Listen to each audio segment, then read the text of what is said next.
Hi, it's great to be talking with you again. Optimal performance requires optimal physiology. I want to have a conversation with you today a little bit about a gentleman that I worked with last year.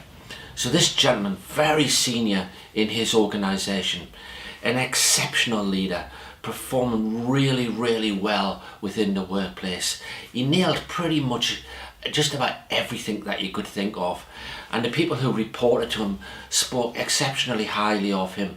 And I keep talking in the past tense as if this gentleman no longer exists. I'm sure that's exactly what's continuing for him right now.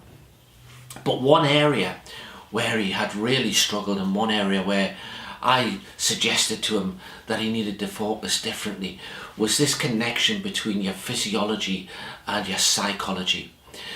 Your body and your mind are not disconnected. Your brain is not some separate beast, as it were, to this body that carries it around. If you're not looking after your body, you're not going to get optimal performance from your mind. Now, what I'm not suggesting is that you've got to become an Olympic athlete. There are some people out there who try to con you with all sorts of nonsense.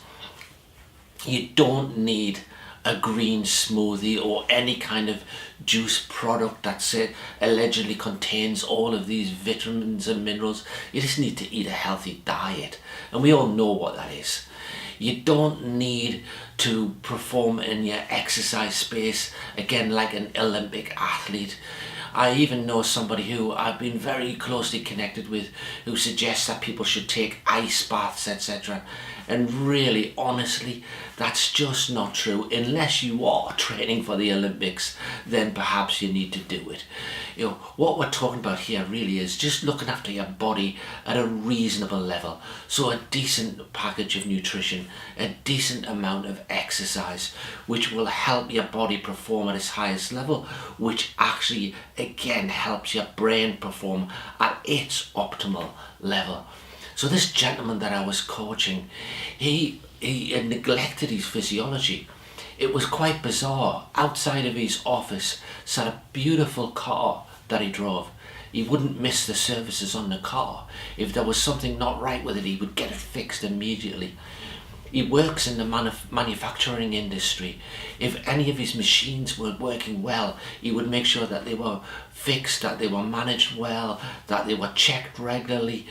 Everything to keep the equipment going. And this is your resource. Your body and your mind is your major resource.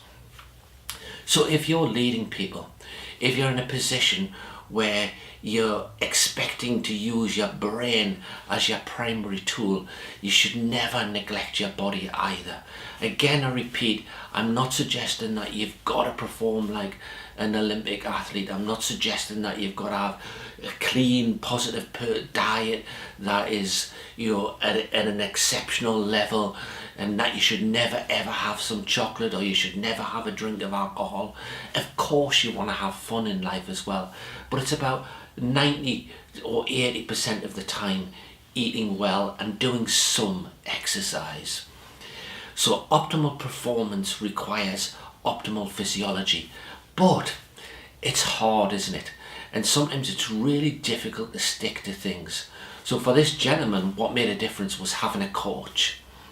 If you find it difficult, perhaps that's the route you need to go to, is to find a coach. And if you're in a position where you're guiding others, if you're, for example, working with new and emerging leaders, you need to talk to them about optimal performance requires optimal physiology, and learn to coach them well. So the final note is a repeat again of the same phrase. Optimal performance requires optimal physiology, but we're not talking about totally adjusting your diet, totally adjusting your exercise pattern.